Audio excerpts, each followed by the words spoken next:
from my point of view, I think Radix has been, I've been involved, I think, more or less since the beginning. I think it's been really important from the point of view of not trying to define centrist politics by reference to splitting the difference between two ideologies, but rather escaping from those ideologies and thinking radical and new thoughts from a central perspective in political life. And I think there is a need for it, a demand for it, and this festival is, I hope, going to be a manifestation of that thinking about ideas. Ideas are no more important anywhere than in relation to our health and our health systems. With the cost of living crisis perhaps at number one, the health system and the NHS is always right at the top of the public's concerns. So the question is now, how do we tackle some of the problems that the NHS presently faces? And in doing so, obviously this has been greatly impacted by COVID and all that happened during COVID. Can we learn lessons from that? And can that help us in the future? Not only in relation to any future pandemic, but perhaps even more especially in shaping our health systems to try and deliver more effective healthcare, more efficiently and more responsively in the future. So we've got a great panel for this purpose to talk about not only the systems themselves, but the people who work in it and how that impacts with patients and the public and how they respond to all of this. So what I'm going to do, while you're thinking about questions, and Sophie is kindly putting them up on Slido behind me, and I'll pick up the questions as we go along, I will be asking questions myself to our four panellists, and I would be grateful if they will add any introduction to themselves after I've introduced them with a question. So I'm going to begin with Professor Stephen Smith, who has a distinguished record both in the health service and most recently as chair of the East Kent Hospitals Trust. So Stephen, first question then is to you. Looking at how COVID impacted on the acute sector, obviously the pressures were intense, but some of the responses, how did the acute sector respond? And were there some things there that one says we mustn't lose sight of these opportunities or these changes? Over to you. Thank you very much, Andrew. How did the acute sector respond? Well, I think you all saw it. We were able to do what the NHS does extremely well. It can focus on one thing at a time. And we focused on COVID. Unfortunately, we couldn't focus quite so much on cancer, cardiovascular disease, diabetes, and the rest. And because the pandemic was, inverted commas, so colossal at the time, we had to effectively change our hospitals into effectively infectious disease hospitals. The consequence of that, of course, for patients with cancer, cardiovascular disease has been pretty unpleasant, to put it mildly. But did we really need to have a pandemic to know that we do not have resilience in our health system? And that's the key word for the future that the pandemic has rammed home to us. This is a healthcare system, don't forget, that didn't have the resilience to be able to handle the winter.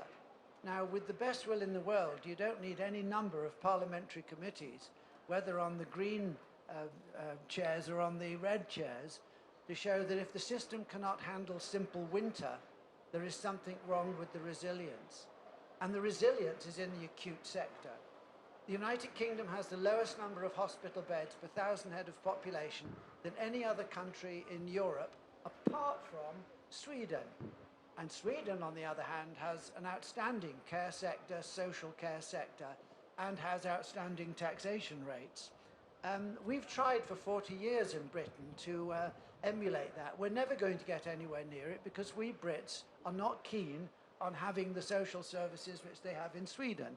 And that is a perfectly legitimate point. But it means that our acute sector has to be bigger.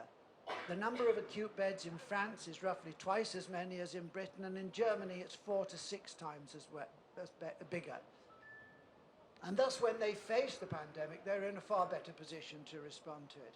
So whilst it is important to get frail elderly patients out of the acute hospital beds, we cannot continue to run an acute care sector at such low levels. We need, I'm afraid, more acute facilities, and that involves the workforce. It's not just a bed, It's the nurses, the doctors, everything else that goes in supporting an acute hospital bed. Like it or not, we need more. And that just brings on to the issue of workforce. We have that issue in the acute sector, but we have also, I'm afraid, a broken general practice system. And I suspect there's nobody in this room who has not, in some manner, shape or form, not had the most wonderful experience in the last 2 years. And we have, therefore, two bits of our system which really need to be looked at. But let's not forget the acute sector. We cannot, I'm afraid, take resources from the acute sector to put it in the primary care. Stephen, before I come to Axel, if I may, and ask Axel to introduce his thinking about this, can I just ask you one question? Because one of the things that I think many in the health service felt went wrong was that because of the intensity of pressure on the acute sector, everything was piled into intensive care services for COVID, severely affected COVID patients. And large parts of the rest of the health service wasn't functioning at all because there was no intensive care backup. So the conclusion, they said, is we must in future have the ability to separate the hot NHS from the cold NHS so the cold NHS can keep going. As we both know, Andrew, the only way you can run a healthcare system is to have an acute sector, which has massive resilience. You have to invest about 15 to 20% more than you think you do for an acute service. That's 24 hours a day, 7 days a week, A&E, with all of the facilities that go with that. And yet, if you're going to do planned care, your planned care should be separate from the acute care. And in the NHS, we don't. We have acute beds which are filled with planned care, and then when you get a rush, you then shove all of them out of the way, then you do the acute stuff, then you've got a waiting list, and the waiting list, of course, now is around 11 million people. So we have to reorganize, and it's not just a money thing. I honestly believe at least it's 80% organizational, not financial, for once. Very interesting. Axel, could we come to you? Axel Heitmueller is a Senior Associate Fellow at the Tony Blair Institute for Global Change. Can I just cheat a bit and say, I realise one of the things we need to do, and lessons from COVID, is escape from the confines of thinking about the lessons learned as only arising in the United Kingdom. And I suspect that you and your colleagues are doing some of that, thinking about where are these lessons, what are the lessons internationally about the different ways in which people have responded to the pandemic and how it's hit them. And I just wondered if, in addition to any lessons you think we should take on board in this country, whether there are lessons we should learn from other countries as well. Thanks, Andrew. And I should say I'm, for my sins, also Managing Director of Imperial College Health Partners, which is an innovation agency, and I spent sort of almost a year working for Test and Trace as the National Innovation Director. So I bizarrely had a very strange pandemic, because for all these years that I've been in innovation, the NHS is not exactly known for, fast-paced change, but the last 2 years have probably seen the most change I've ever seen, and that's due to a number of factors. One, there was a burning platform, very obviously, and Steve has alluded to it, but we also suspended pretty much all the rules. There weren't plans. There wasn't an NHS plan for COVID, and in a sort of very strange way, that's precisely why we got some things done. There was a lot of money, very obviously, and there was also a very strong sense that the NHS on its own can't do this. And again, maybe not talked enough about, and absolutely agree with Steve that we didn't have enough capacity in the acute sector. But there were some amazing things that happened in local authorities and in public health, data related, and I'm sure Anya will talk about that a bit more, that's enabled us actually as a system to get things done in a way and at the pace that I've never seen before. Now you ask about the sort of international examples. So I think on the sort of positive side for the UK, it really did pay off to have a national system. For the first time, I think we were very clear about what the national system should do and what the regional agencies might do. Maybe with one or two exceptions. Test and Trace, you might argue, is one of those exceptions. But having the data nationally was incredibly helpful, because we could trace where this disease was going. And I looked a lot at Germany and France at the time. There is no national system. There's no national data. and they were basically flying blind. Now, they had much better resilience. They had, 5 times the number of beds in ICU than we had. So clearly, the system was much more resilient, and there was a lot more sort of what I would call community capital in some of the kind of public health agencies locally.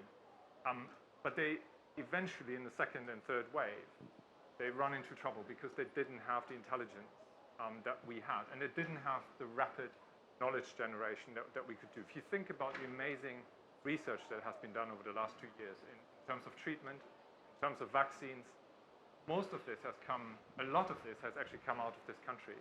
I think that we sometimes forget that. We complain a lot about the things that have gone wrong, but that definitely has gone right, and other countries have not been able to simulate that. If I have one disagreement, Steve, maybe with you, is I do think we have to have a discussion about the right balance between acute and public health. So I think, if I'm not wrong, we spend 2% of what we spent on the NHS on preventative care.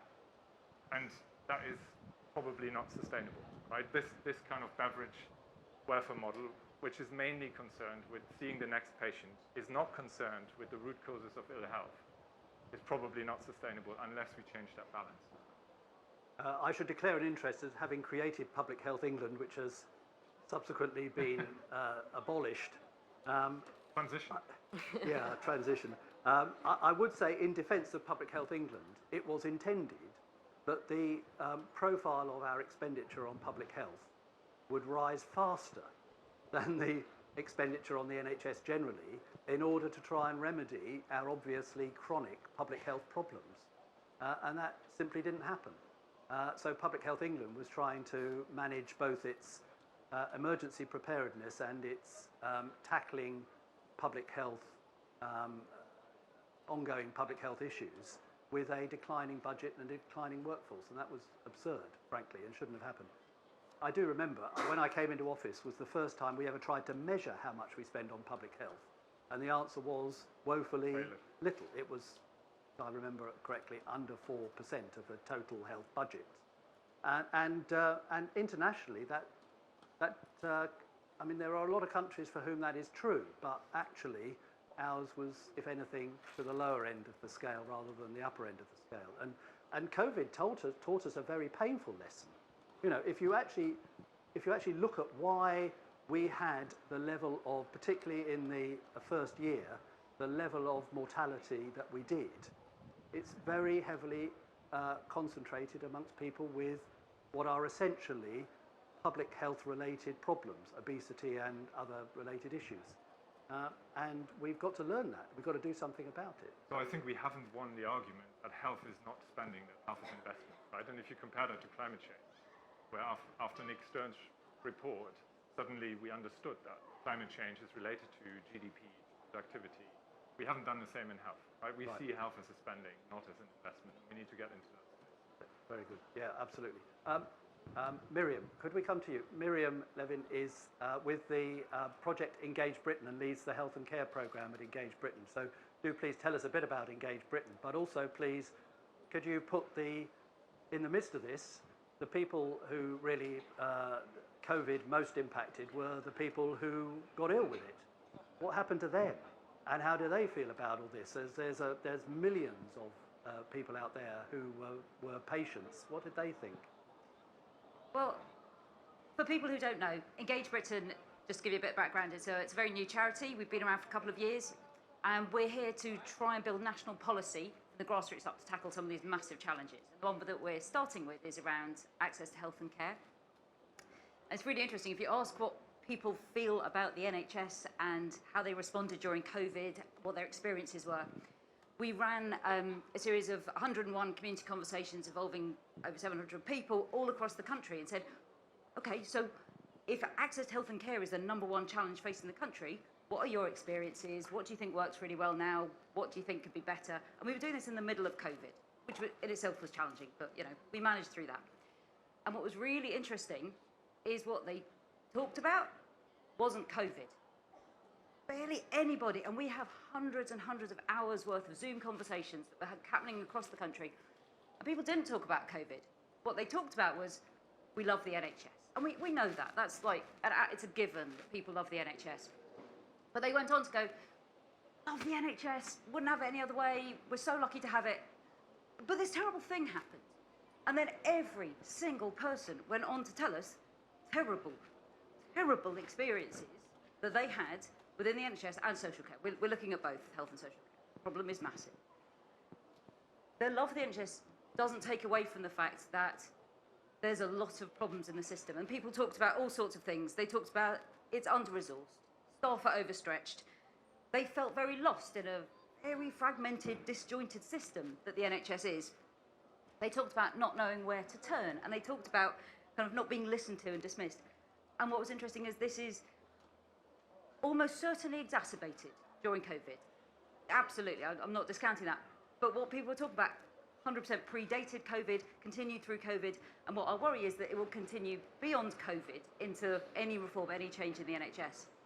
So what we're really interested in doing is understanding, okay, so all of these issues, all of these many, many things that are happening, what does the public actually want us, government, or Department of Health and Social Care, or the NHS to focus on? What are the really critical things for the public in this space when we're talking about it? So for us, in order to do that, we put together a citizens' assembly, 100 people, drawn at random, and they were tasked over 4 weekends to work out, well, of all these things that are being shared through the conversations, community conversations, what's the priority? What should we start to tackle first? And what they talked about, what the conclusions they came to, was that actually it was about the patient experience of poor communication from the NHS. And it might run counter to what you might expect. It wasn't about clinical outcomes they were talking about. They weren't talking about cancer services. They weren't talking about particular facets of the NHS. They were talking generally about the whole system and the fact that everybody's got a story. Everybody has got a story about feeling lost, not knowing where to turn. Your GP probably made a referral to your specialist, and then what happened? You didn't know. Nobody told you what was happening next. Nobody told you when you might hear from your consultant. And sometimes you never heard from your consultant because the GP didn't actually make the referral, because these things happen.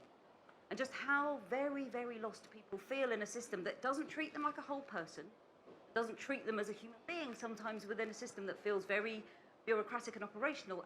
And we can understand that to an extent how the system works, but it doesn't feel great for the patient and the person kind of moving through that system. People talked a lot about having to repeat themselves and repeat their stories over and over again to different clinicians, because the different parts of the NHS, primary care and hospitals, just aren't talking very well and aren't joining up all the different pieces. So what I found really telling and really interesting in all this, and it is for, I think, a really important lesson post-COVID, assuming we've sorted out COVID now, is that what people don't talk about is wiring diagrams of the NHS and the institutions and which bits should report to which other bits and how it all fits together. They don't talk about integrated care systems. They don't talk about CCGs, ECGs. They really don't. What they talk about is fear, frustration, and feeling like they're not actually going to be looked after in the best way for their own personal health. They talk about being lost, and they talk about the waste of resources that means, both for their own time, our own time, and also for staff who are managing people in the wrong bits of the system, not relaying information as neatly as it could be.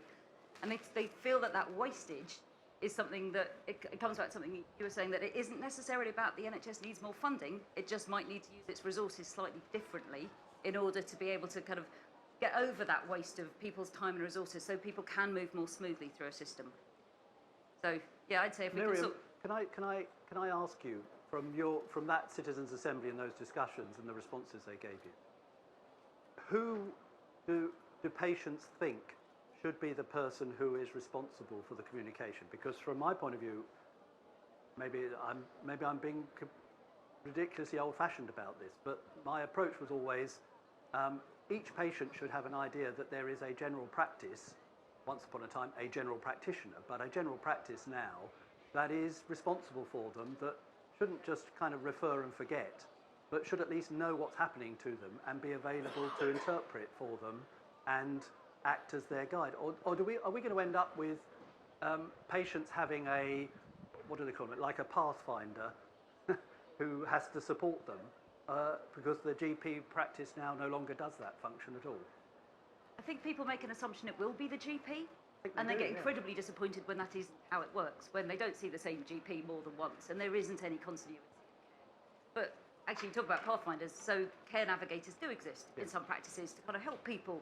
It's like, the system's really difficult and it's really confusing, and if you're middle class and pointy elbowed, you'll probably be articulate enough to find your way through the system. But if you're not, actually at that point it's really difficult. So care navigators do that job, and that's really, really helpful, and they are not universal. And that might be a big investment that might need to be made. Okay. Anya, to complete our excellent panel, Anya Skatova is a Turing Fellow with Bristol Medical School and a Turing Fellow for the UKRI. Axel kind of passed the ball of data to you. How do you think we have used data differently and well during COVID, and what might that tell us about how we should use it better in the future? Thank you. So I'm UKRI Turing Fellow at Bristol Medical School, and I'm interested in novel forms of data and what can it tell us about people's behavior and health and well-being. So during pandemic, loads of novel data sets were explored and integrated with the research and predictions, but we can do actually a lot more. So for example, in my lab, we use shopping history data, and others look at mobility data. And those data sets can tell us a lot about people's lifestyle choices in details that no other kind of methods can, because for example, surveys that we kind of traditionally use to understand people's diets have well-known and well-described biases, such as, people don't remember what they extra snacks that they had, or maybe they don't want to report them, or just getting kind of to representative samples is often quite difficult, because participating in those studies is time consuming, and not everybody can do it. So for example, we know that those studies struggle to get through to low-income populations who just simply don't have time to do this. So there is other data sets out there, and they have been explored during pandemic. And those data sets can predict in a way that surveys perhaps can't, because they're very fast. You do shopping every day, and also it covers the whole of population. So I think integrating those data sets with health and medical research is very important. But there is a lot of cultural differences between the way medical research is and the data is used, and between health practitioners and researchers from kind of data-intensive fields. And these cultural differences could be overcome if they're supported by regulations and kind of data for good initiatives. A last point I wanted to make is to do with transparency. There's loads of ethical issues often raised with use of these data sets. However, we've done quite a bit of research talking to people about the use of their data for good. And I think, most ubiquitously, if data is used for good and not for profit, people are very happy for this data to be used if it's secure and, if the purpose is clearly public benefit. But there is often lack of transparency of how this data is used, how they're processed, who they're shared with, and that creates, this kind of uncertainty creates fear. We should do better in explaining people how the data can be used. So for example, with my lab, we're engaging with the Curious, which is science museum, large science museum in Bristol, and talking to people about the use of their shopping data, what they think about it, and what are the appropriate mechanisms to share this data for health research. So kind of building those systems in a bit in the way that Miriam was talking about, in collaboration with people and guided by people's opinion, it's really important. And I think we kind of learned from COVID that can be done in an efficient way. Anya, I'm probably one of a number here who have been participants in the Zoe COVID study. What does that tell? Is that is trying to create something that is a permanent resource? Yeah.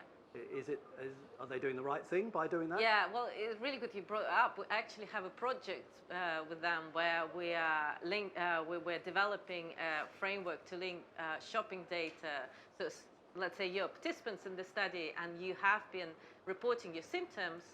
And of course, what they want to do with the app is not just about COVID, but health symptoms app in general. Yeah.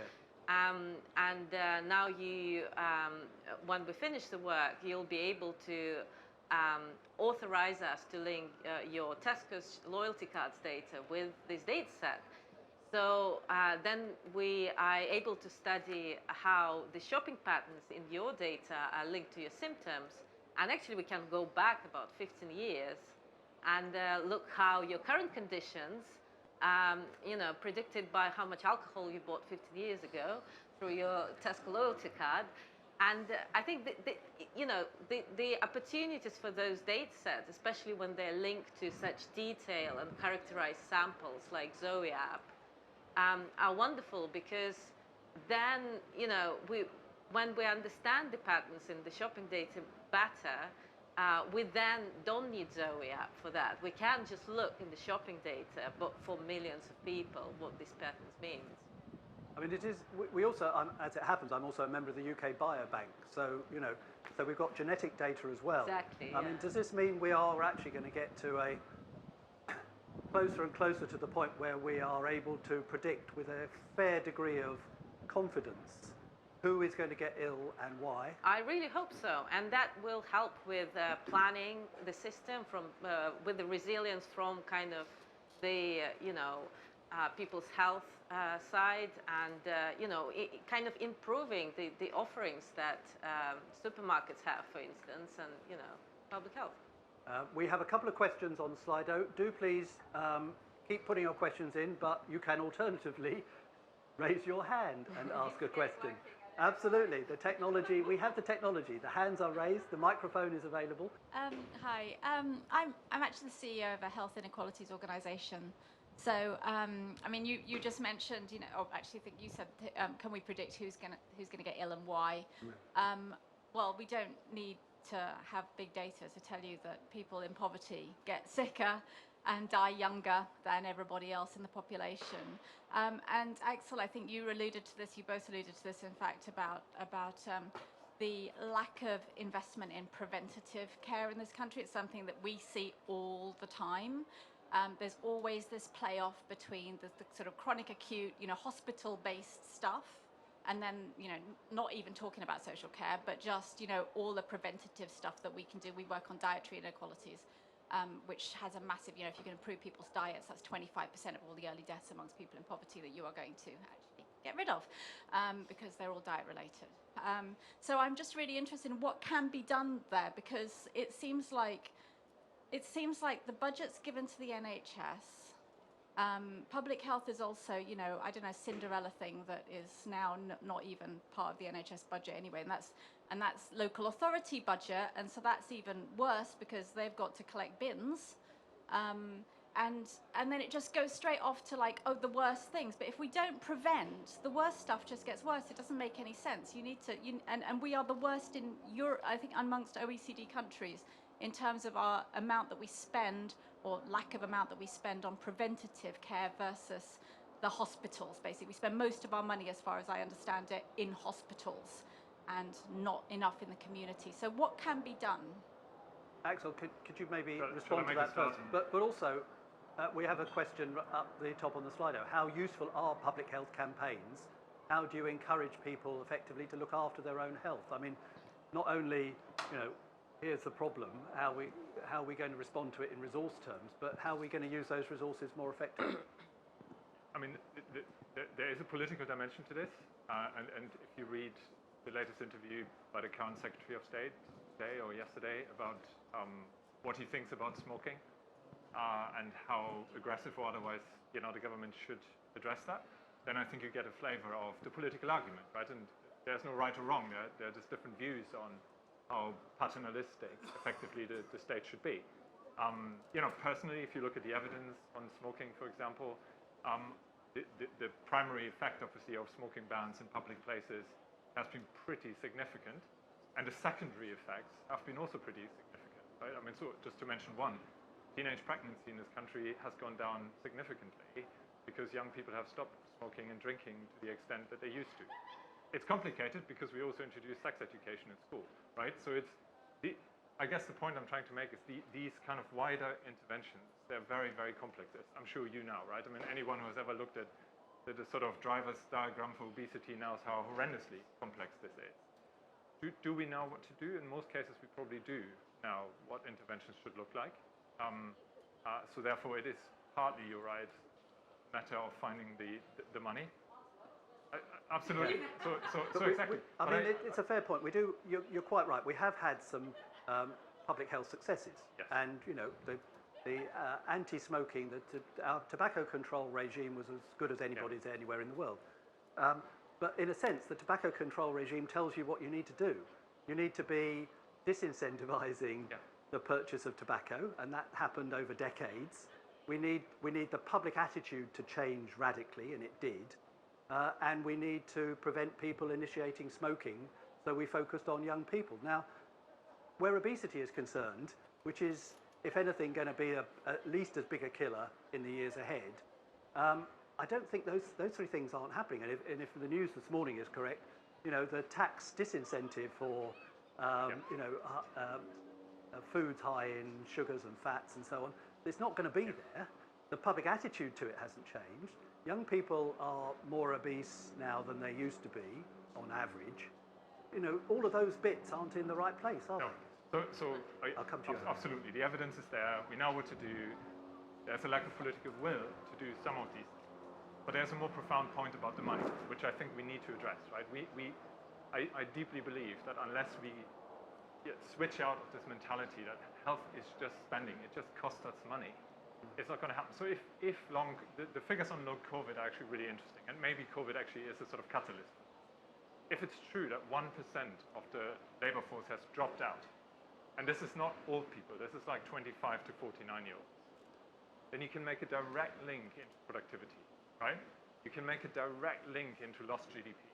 And I think that will be a different conversation with the Treasury. I mean, you have much more experience than I'm in that sort of stuff. But unless we have that conversation about, it's an investment in the economy. It's an investment. It's sad in many ways, right? Because we should have a conversation about it's an investment in people. But we need to get into that space. Only thing I say is in this country, I'm not sure we've learnt that lesson. The Treasury still sees health as a cost, not as a benefit. But COVID might be the catalyst. Actually, right? My former colleague in the Department of Health went to Harvard and now runs the Global Fund. But the job he did at Harvard was to persuade, I think, the IMF to incorporate health expenditure and the delivery of basic health systems as one of their measures for the economic health of the countries to whom they might or might not lend money. So actually they made the direct relationship, and that was really quite persuasive for some of those developing countries. But Anya, you want to come in on this? Yeah, so I just wanted to make points about the data, and actually this is where it's really important to have data about understanding of the causes and complex relationship with various factors. The reason why tobacco is so controlled, because we know really well that it causes lung cancer and all health outcomes. Yes, we know that underprivileged communities have less life expectancy, but we actually don't know in details why, because some people eat, some people eat loads of sugar and never get fat, and some people do a little bit, they do. Some children somehow exposed somewhere to this product. But and some would be exposed to the same products and don't develop similar conditions. So that is why having detailed understanding of this data, will help us to have detailed understanding of these factors. Who will develop obesity? What are the risk factors? Is it eating sugar, or is it eating fat, or is it not exercising? What are the drivers? Very quickly, culture of management and the points that you've made about the need to improve communication and avoid siloization, and therefore accelerate the good decelerate the problems. What's the body language, in your experience, of people in the NHS, clinical and support, when the scandals are mentioned? Mid-staffs, Shrewsbury, Telford, Morecambe. Thank you. Stephen, do you want to have a response to that? I spent a short time, 3 years, as chair in East Kent in the next scandal you're going to hear about was East Kent in September. I stood down 18 months ago, not because of that, but for other reasons. I think the problem is, and I was professor of obstetrics and gynecology in Cambridge, so when it comes to maternity scandals, I do actually have some insight as to what the issues are. It's widely felt that the Ockenden, I can't say anything about East Kent because it's sub judice, and I was worried about saying that and coming to the meeting because there's a fairly well-known individual in the country at the moment who seems to be forever not commenting because there's some other report to occur subsequently, although I don't think I'm on any police list at the moment. No. But joking apart, probably about a third of maternity units in the country will have similar levels and numbers. And one of the problems is that neither Bill or Ockenden looked at the outcome data. It's a classic example of looking at process and not outcome. And in maternity, we have very clear outcomes. These have been in place since the 1930s in this country. It's called perinatal mortality and maternal mortality. And they have been defined from here to kingdom come. Now, if you use those as the parameters to pick which hospitals are having difficulty, it doesn't, by the way, mean that they are bad. It may just be that they're in an inner city area with all of the issues at stake. So the one, I have to be careful here, I'm not responding to whatever happens in East Kent or whatever the report is, but the bottom line is that if you're going to look at this properly, don't just pick on a few cases where everybody in the business knows that you could have picked exactly the same number and got out with exactly the same answer. Do a proper national review, looking at outcome, then looking at process, then looking at patterns of working. It doesn't mean that there are good things identified. Bill identified poor working between obstetricians and midwives, between not having multi-professional treatment, a whole host of things, but do it at a national level. Don't just pick one or two, because you will get the result that you want and you won't make any difference to all of the other hospitals, which frankly, you said the body language, I can tell you what that is from the chairs and non-executives, there but for the grace of God. We've got a question on the Slido here, which is, having worked within the NHS for over, I presume that's 30 years, the same issues keep happening. If the NHS was not on short-term political plans, would it be better to plan services? I suspect this is kind of a question to me because, you know, a decade ago, the creation of what is NHS England was in order for NHS England to have its own plan. And it published its own 5-year forward view in 2014, published a 10-year plan in 2019, and then COVID happened. And ministers, it's interesting because ministers' response to COVID and the problems they encountered was to assume that everything would be better if ministers made more of the day-to-day decisions. I have to tell you, this is not the case. It would be far better if ministers had devolved to a much greater extent at a much earlier point the responsibility for many of the things they were trying to achieve. I don't know, Axel, do you want to say something? Because test and trace, there was a national structure put in place. But at the outset, if they had said, look, we've got 140 local authorities, we've got public health directors and so on, let's at least start by breaking the problem down into manageable sizes. And while we build the structure to support it. What do you think about that? Yeah, I mean, no doubt, right? The over-centralization of test and trace was probably, with hindsight, not the right thing to do. I think the NHS got asked whether they would like to take it on, and the answer was no. So in that sense, you know, maybe there weren't many choices. And again, you asked me earlier about international comparisons. This country didn't have enough lab space. You know, Germany, for example, had a lot of private capacity. We didn't. So we had to build from scratch, effectively, this kind of lab capacity. Should local authorities have been more involved, for example, in the tracing? Again, given the data that they have, absolutely, right? I mean, so there's something about that. There wasn't a sophisticated debate, which is easy to say with hindsight, about at what level should we have which intervention. We're doing a piece at TBI about a bigger sort of problem, which is what is the public service reform model, right? So where's the power? I mean, the long screwdriver from Whitehall, for all the reforms through all the years, we haven't really got away from that, and that has really hampered the autonomy locally to drive change. Well, I remember Tony Blair always used to say, they keep telling me I've got to change all the structures, and then I find that, well, I have to change all the cultures. Actually, that's, I'm afraid, everybody's experience. And until we change the culture in the NHS, I don't mean change it in a radical sense, but there are, Miriam, there are kind of patient-centred cultural issues which the NHS has not really embraced. There's pockets of really good practice, like really, really excellent patient-centred co-design, patients working alongside maternity services, to design services that are really putting the patient at the heart. But they are tiny little examples, and what we're kind of seeing, and I presume this will be echoed kind of from your experience, is that when there's good practice, it isn't picked up and replicated or scaled up and rolled out or learnt from, because everyone seems to exist in these islands of brilliance. They don't seem to talk to each other really well. And I mean, I have to say, fundamentally, I absolutely agree and believe in devolving to the local, integrating health and care at a local level. Spot on, absolutely brilliant. But unless, for instance, the integrated care systems learn from, talk to each other, pick up the good practice and share all that knowledge and experience, you just end up reinventing the wheel. We have 3 minutes. This gentleman here has a question. Thank you. Paul Watson, the National Innovation Centre for Data. So I wanted to come back to something that Axel said, which was about the advantage that we had in this country of having a national health service.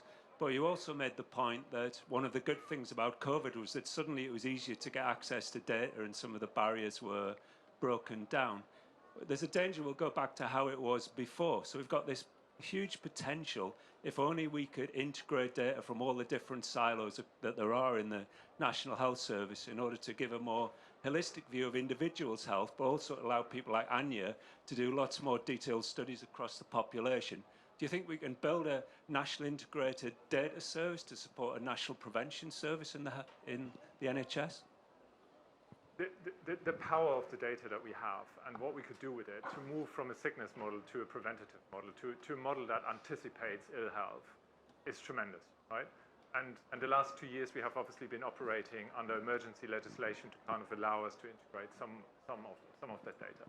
But from the work that both you have done and we have done, we know that the public is broadly very supportive of linking data. In fact, for care, they expect us to share data, which we're not, right, between hospitals and GPs.